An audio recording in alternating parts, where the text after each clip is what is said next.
about to go down.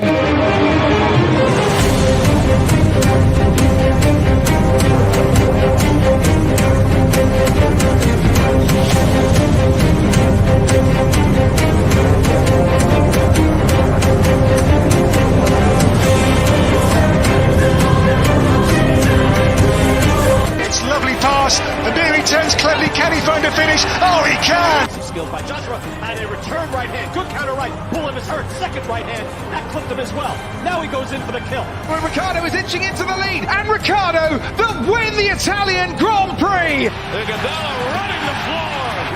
Still leading the way with Canada in there too, with the Netherlands.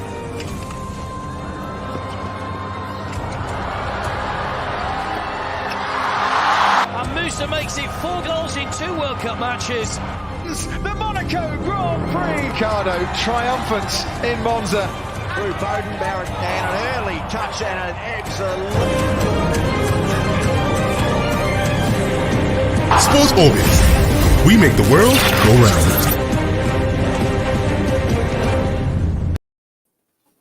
Hello viewers out there, and you're welcome to Sports Orbit. My name is Afa Achok. Salifu Usman is right here with me. Salifu, welcome to Sports Orbit. Thank you, Afa.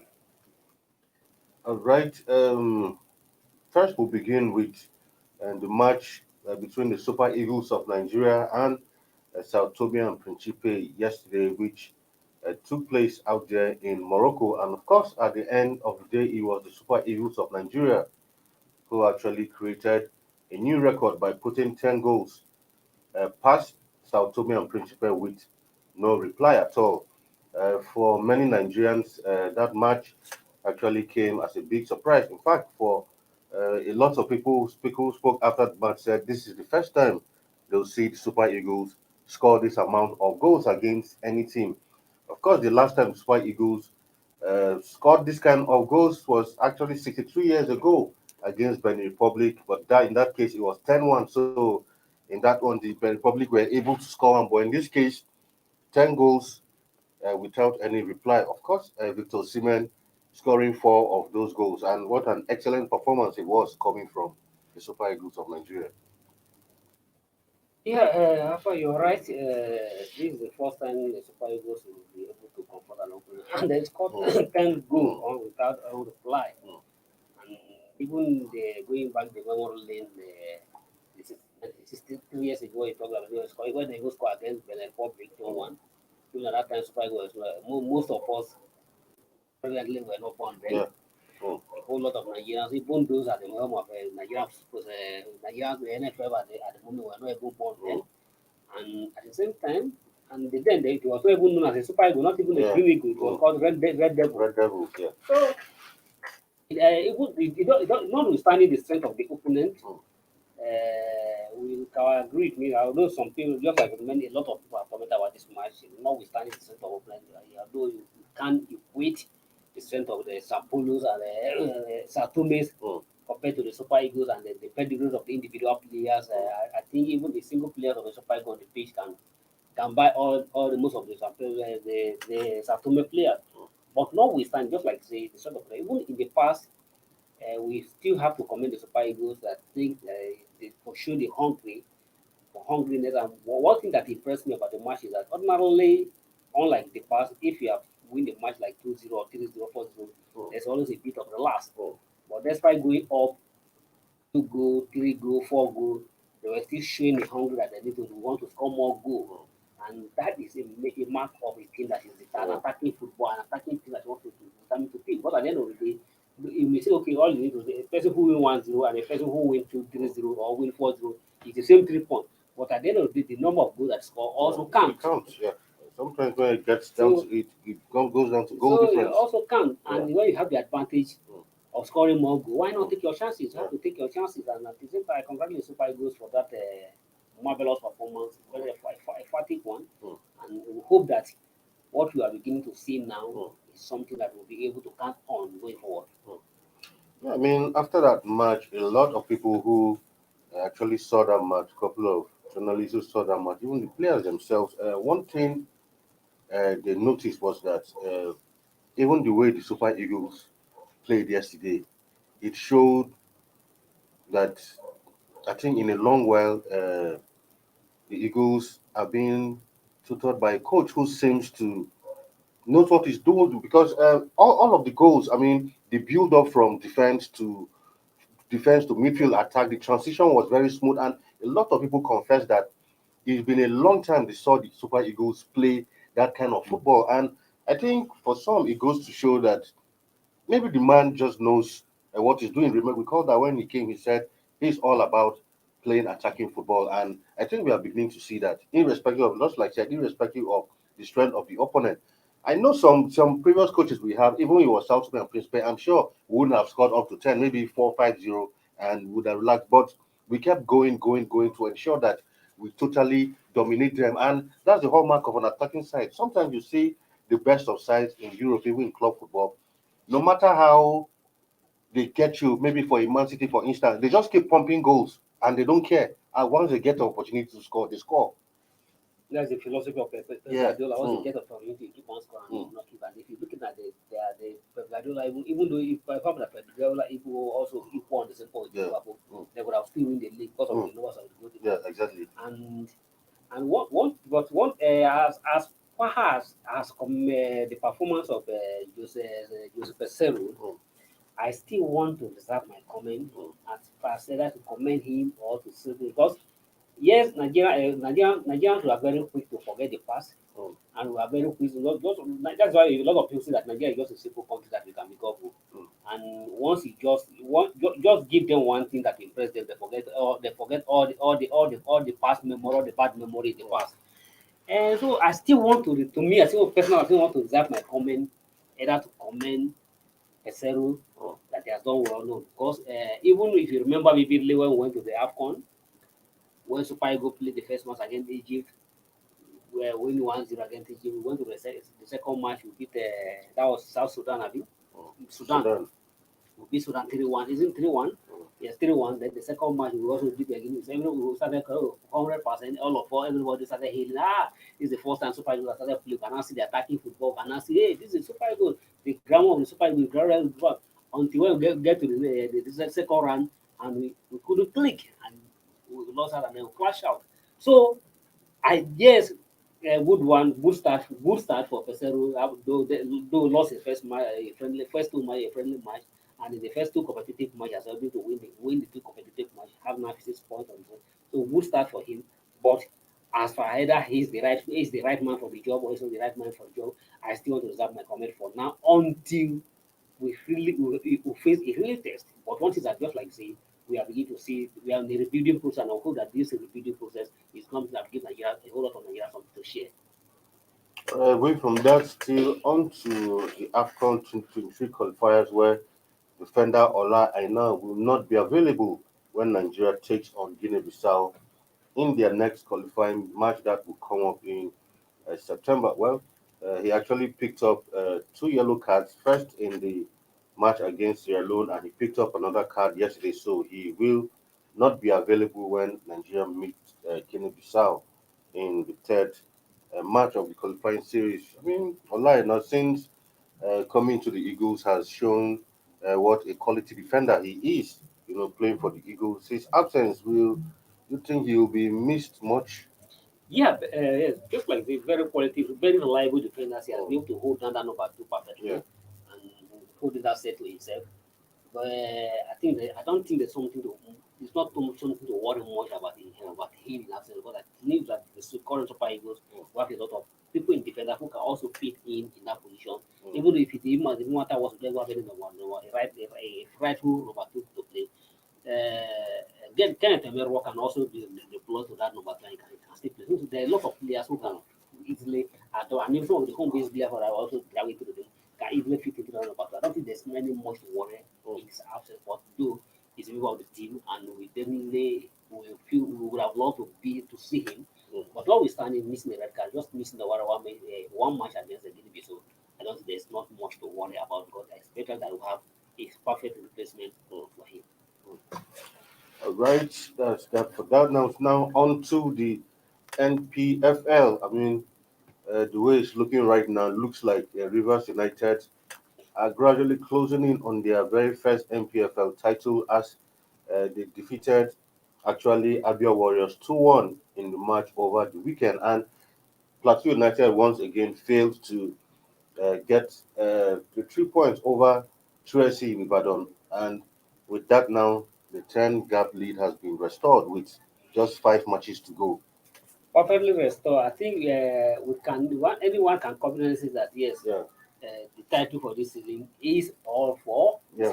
River United because the 10 point lead and with just 5 matches to go. The 5 matches to go, just all they can have just 5 point difference. Yeah. So all they need to do now, just win their next 2 matches. Just win their 2 matches and they're home and dry. They're home dry, and I can confidently say that the remaining five, there's no how it will be that in the remaining matches.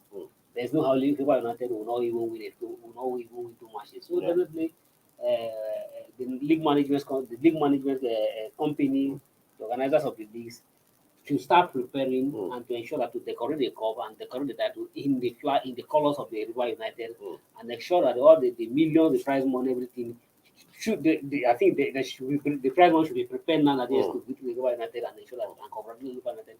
So River United good one performance Good this one for season. them all season long. Good one, and also I think if these two clubs, River United and Plateau United, based on the way they have played this season, went to represent the continent, represent the country in the continent, I think they'll be able to do also. Because it's clearly that it's clear that these two teams at the top will be the one to represent Nigeria in the CAF Champions League next season. Because even Rangers, who are third of the log, there's almost 9 point difference between Rangers and the third place. And so you can be sure that the Plateau United are also guaranteed of a second place finish. So congratulations to Plateau River United, even though they have not yet been confirmed. You can see that they are just you can pronounce them as champions elect. I mean, just like you said about the LMC preparing their prize money, I think for a team like Rivers United, even if LMC does not know anything, we know the state they are from and we know who the governor of Rivers State is. And when it comes to sporting activities, how he can be magnanimous when it comes to the welfare of teams from that state. Honestly, you can't take that away from Yusuf Wiki. He's somebody who is so excited when it comes to the sport. Yeah, he has demonstrated that in the past years, and since he came in as a governor of the state. Though River United was formed during his tenure as a governor of the state, remember when the match of Shaq and Dolphin were matched together in 2016, and I think it is also his own understand that we can't be able to finance two clubs, let's match these two clubs, and Exactly. we can channel the resources to the one club. And since the River United has been very prominent in the Nigerian league, even last season when they went on the continent, though not too effective performance in the continent, but at least you can't take away some of the clues that there's a lot of the reason they are present in the continent. And now going back to the continent again as the champions of the Nigeria, I think with the support of Yusuf Wiki, I believe that though he have 1 year to go on his term as the governor of the state, but we still believe that he'll still be around when River United will compete in the league next season. And just like you say, he's a governor who is a governor that you love, a sport fan, a sport athlete who would love to have him as a governor because he's always generous when it comes to appreciating the athlete. And just like the man in the man in Delta also does Okowa. Okowa is also one of the best governors I can see that when it comes to sporting activities. So River United, even though you have enough, but still, LMC should know that those who compete for so they should have to prepare their price. I don't want to hear a story that because it has happened in the past when the league champion won it and able to present the prize money, they have become a debt. So we don't want to see a situation when after competing in the league, the club, the title, the prize money become a debt. So they should prepare everything now. They now know they have 5 weeks to go. To prepare everything that needed to be given to River United and let them celebrate with their trophy at the same time and win the prize money at the same time. In other results, it was Ayimba 3-0 winners over Akwa United. Champions Akwa United 1-0 over Remo Stars. Then Gombe United played out a 2-2 draw against Takada FC. Then for Kano Pillars, got to a 1-1 draw, returning to the Sani Abacha Stadium against Wiki Tourists. Kasima United 2-1 over MFM. Things still not looking good for MFM. Lobby Stars back to winning ways 2-1 over Heartland. Heartland also still languishing in that bottom zone. National United 1-0 over Enugu Rangers. Of course, Rivers United 2-1 over Abia. Shooting Stars 2-1 over Plateau United, and Sunshine Stars 2-1 over Niger Tornadoes. Quickly, producer, let's take a look at the league table as it stands now. Of course, Rivers United still on top, Plateau United, Enugu Rangers, but Imba have done well to get back into the fourth position and actually on same points with Enugu Rangers, both on 51 points. But the Ranger always have plus three different goals. Yeah, three different goals, but as it stands, I mean, any of these teams, Yes, they are the third position. Even Remo Stars at 50 Remo points, Stars, even the Quora United Fifth at United, yeah, 49, Quora exactly. at 49, and even the Sunshine Star at 48. So it's still the gap between the So third and fourth position fourth and still not position decided. still Yeah, not still very decided, open. just a 3-point difference. So any slip of those side one, it can be easily overtaken. Yeah, then for Lobby Stars, looks like they are gradually pulling away from relegation waters. Honestly, 40 points as it stands. Then for MFM, Heartland, they've been rooted in those positions almost all of the season, and the way it's looking, I think MFM and Heartland, even well, Niger Tornadoes, yeah, Dakar exactly. FC. Mm. If you look at it now from Heartland, Mm. Dakar FC, Niger Tornadoes, all have 37 37 points. So Mm. it's still not yet clear for any Exactly. of this side Any of can this still side go down. down. Even Canopy as well. Canopy, either you can say relatively similar, they just have 2 point difference Mm. compared to the last three below them. So Canopy is unfortunate that when they return to the Ghana Puncher Stadium, one would have expected that they were it's like they're even more comfortable playing Abuja than to go and play in Exactly. Canopy. So when they went back to Ghana Puncher, one would have expected that they won the first match and against the wicked Tories, against the Northern rivals, and still they were forced to 1-1 draw. Exactly. It's like the same as Ugida, they are no more answering the same as Ugida is gradually being taken away from them. Right, that's that for the NPFL. But at this point, we will go on a quick break, and when we come back, Sport Orbit still continues. Don't go nowhere.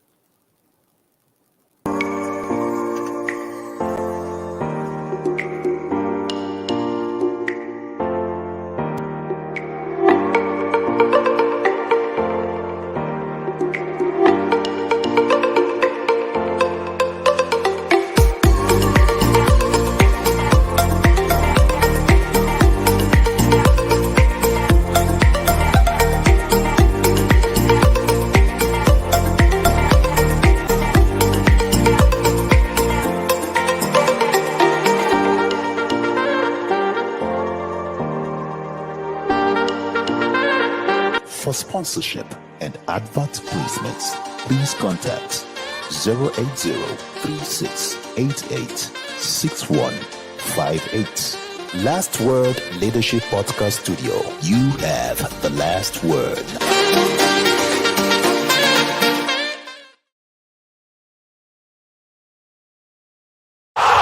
Sports Orbit. We make the world go round.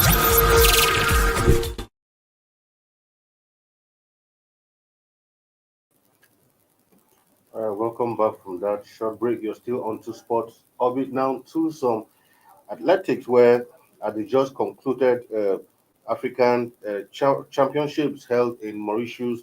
Nigeria's Chukwuebuka and Nekwechi has successfully defended his shot put record he won in the 21st edition held in Asaba. He actually threw 21.20 meters to erase the 21.8 meters championship record he set 4 years ago in the championship in Asaba, Delta State.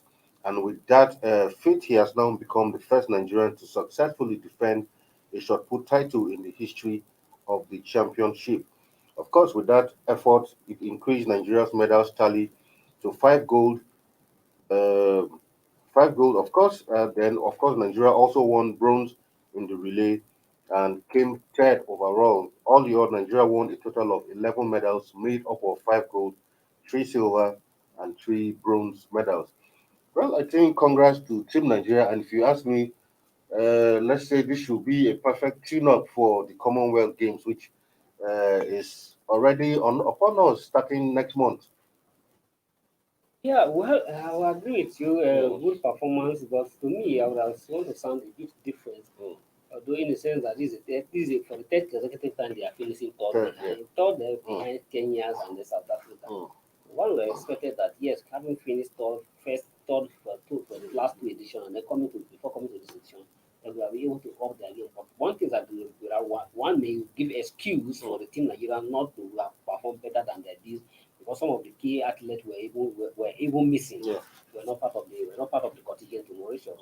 Well, you know, congratulations. I also give congratulations to the team, but who won there, all you at the yes, Okowas and his crew at the AFN should put more effort to ensure that yes, we can be competing in the African Championship and we'll see ourselves on the medal table in the top positions. As an Africa, we're supposed to dominate Africa when it comes to athletics. Even though we will not be good in a long distance, but another short put and other short distances so that Nigerians are good for short distance race. So we should be able to dominate in those areas and performing below South Africa and Kenya. Yes, South Africa may have everything, but we need to always think to challenge them. I remember in 2012 in the Republic there, in Cotonou, Nigeria came down and win the championship in 2012. So what has changed between then and now that we can't be a champion in the Benin Republic in Cotonou precisely. South Africa were dominating from day one, but on the final race, when they shot 100 meters, 100 meter 4x4, and all those 200 meter were final. Nigeria take the shine away from South Africa, and South Africa were even shocked the way Nigeria came with the performance and come to win the championship. So what has happened between then and now that we cannot be able to dominate the African championship? We have come of age to dominate an African champion when it comes to African championship. But we are talking of Africa here. I mean, I completely agree with you.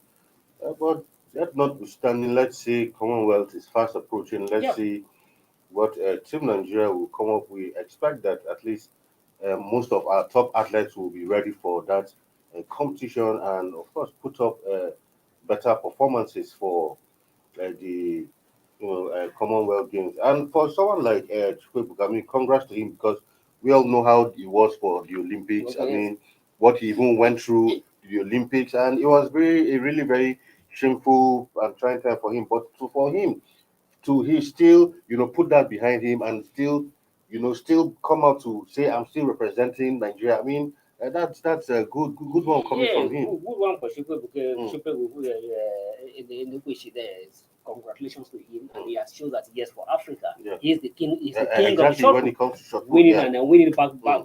It shows clearly that he's the king of shot put. So I hope that with this performance, when going to the Commonwealth game, we should also be guaranteed of another gold medal in the Commonwealth game. Exactly. And the good thing is that the trials for the Commonwealth game has been slated for Benin in Benin, coming up on the 7th of this month. And notwithstanding, nobody is guaranteed of a ticket or guarantee of a place. Exactly. So both the foreign based and both the home based athletes are make mandated that they must come down to Benin to come to Benin to come and fight for a space. So exactly. it will be determined on the current form and not on the previous record. So everybody there come to Benin and show your skill and what you deserve to be on the rider to the Commonwealth game. Right now, away from that now to a bit of transfer news, you call it, where Victor Osimhen has refused to actually commit his future to Napoli. Of course, he stated this after the Super Eagles played yesterday against Sao Tome and Principe. According to him, he said there are rumors going around, but anything can happen in the summer. But for now, he said he needs to take time out to relax and really think about what he needs to do with his future. I mean, he's been in the news severely almost for the last 2-3 months. Newcastle, Arsenal, United, and all of that. At a point, he even came out to give the Napoli fans some form of assurance that he was staying. But footballers will tell you one thing today and tomorrow. A footballer can never tell you. In fact, when he assures you that he's staying, just know that his exit is nearing. Actually, that is one thing about footballers. They can never tell you until you see them sign the contract. Exactly. Even though the contract is already on the new contract from another is already on the table, and they'll never tell you, come out to tell you. But for him to admit that yes, anything can still happen, and there's a rumor, I begin to feel that he may feel that Osimhen may not play for Napoli next season. Yeah. From the way I've seen, he sound very relatively clear that Osimhen is on his way out of Napoli. But one thing is that as Nigerians, I want to know that if he should choose to leave, he should watch well and clearly where he is going to. Because one thing that matters is that your career first before any other thing. Yes, you may want money or you may want a pride, you want to play in a bigger club, but you have to have some guarantee of assurance before you move. Think well before you move. All right, now still on to some transfer news where Arsenal have actually confirmed the arrival of young Brazilian forward Marquinhos from Sao Paulo on a long-time contract. The 19-year-old happens to be Ghana's first summer signing this season so far. I mean, when this I saw this news broke out, I was chatting with a friend of mine this morning who is a strong Ghana fan, and he was like, when will Arsenal stop this thing? I was like, what? He said, people are looking to compete for the title. Look at the players even Tottenham are buying. Look at who much they are buying. And Arsenal are still going after small boys who have no impact in the team. When will this stop? He said he thinks this thing has stopped with Arsene Wenger, but Arteta is still following in this tradition. It's like it's clear that Arsenal have a template that they are always working on. And just like this, I can't agree less with that fellow who told you that. Because even me, when I saw the news this morning, I was a bit disturbed. I said, when will Arsenal think of competing for a title? Because when people are preparing, putting their house in order to fight for laurel, Arsenal is thinking of building for a future. When will that future come? I can't tell a club that of every year they are building for a future. When will that future come? In the year back, since during the Arsene Wenger era, when we have the like of T. Walker, we have the like of T. Walker, even Fabricant Chamberlain, Aaron Ramsey, and all those things, they will say they are player for the future. All these Aaron Ramsey, Chamberlain, T. Walker, all of them they have educated Arsenal, but still, Arsenal is still building for the future. When will that future come? So when players are looking for it, look at Man City. Man City is the champion is the current champion, winning the last big season. But look at the player they went for. One of the best world attacking forward in the world. If you look at Arsenal Man City performance last season, yes, you may see that they don't have off front striker. But if you calculate the number of goals scored, Man City does not show that they lack a striker last season. But yet, they still know that something is missing. Despite they scored the highest goal, they scored the highest number of more than any other club in the EPS last season.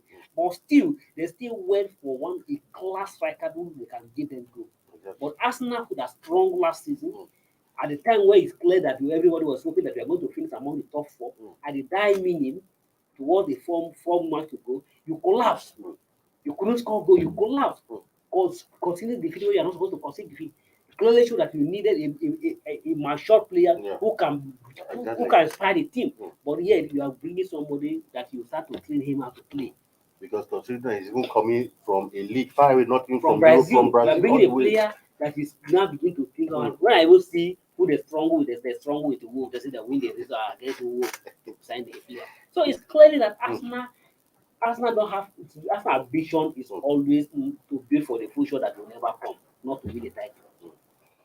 Right, still on transfer news. I mean, we just mentioned Man City, of course. Man City have finally confirmed and announced the signing of Erling Haaland. Actually, he was unveiled yesterday at the Etihad, and of course, he was delayed due to he going through a medical in Barcelona. I mean, finally, the news especially started as a rumor, but speculation has finally come forward. Just like we said, I mean, see who Man City is getting the other day. Liverpool getting someone like Nunes. So I mean, these teams are the best teams, but they are not even thinking of slowing down. So for anybody to challenge these two teams, you must be ready, because they are not even thinking of giving any space, any chance to any other team coming from behind. Ordinarily, even when you speak in the classroom, and all you need to say as a serious student, that you have to look at your colleagues who is scoring more than you. What you wanted to do, why is he getting more mark than you?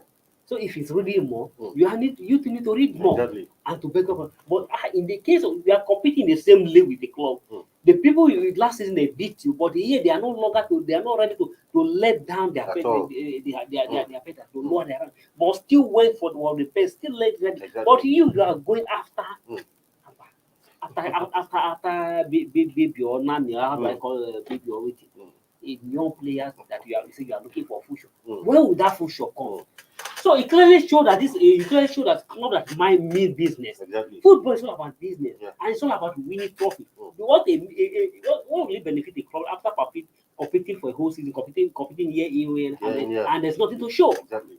So, Man City's, Liverpool, either you like it or not, these are the top clubs who are ready. Now, with the coming of the Ten Hag to Man U, so they are now start sticking ahead that these people now have a new player, they may reinforce their squad, and therefore next you also need to reinforce yourself. Of course. I mean, clearly, so Haaland next season. Yeah. Officially, Man City. We hope that he'll be able to replicate the same thing he does at the Dortmund for Man City. Yeah, I mean, fantastic because even in the UEFA Nations League, 2 nights ago, he scored 2 goals, and I mean, so far in 23 matches he has played for the Norwegian team, he has scored 19 goals already. And if you look in at 23 appearances for the Norwegian club, Norway, and if you can't compare the strength of Norway to other European nations, that shows you the strength of him as individual player. Exactly. So I mean, congrats to him, congrats to Man City, and it goes to show that the Premier League keeps getting tougher and tougher every season. I mean, some years back it used to be a 2-horse race, but now getting into the top 4, it's a big deal because even Tottenham, as of today, also signed Bissouma from Brentford. Tottenham has already signed 3 players too already, so that should show you that they also mean business. Yeah, so they're going for Champions League, exactly, so they need to be business. And if you remember, they have a coach who know what is going, who know what it means to play in the Champions League, and the coach who knows his honor, not like a guy. I wish Arsenal well. As far as they are not ready to compete, what they do just maintain their status in the APL and then keep on building for the future until even when the club. Keep on letting them keep on building for the future that will never come. All right, so viewers, at this point, this is where we draw the curtains on today's episode of Sports. Albeit, Salifu, thank you for being in the studio with me today. Thank you, it's always a pleasure. All right, until we come your way tomorrow again with another exciting and refreshing episode. My name is Alpha Acho. Stay safe out there, and it's bye-bye from here. Thank you for watching. For sponsorship and advert placements, please contact 080-3688-6158. Last Word Leadership Podcast Studio. You have the last word.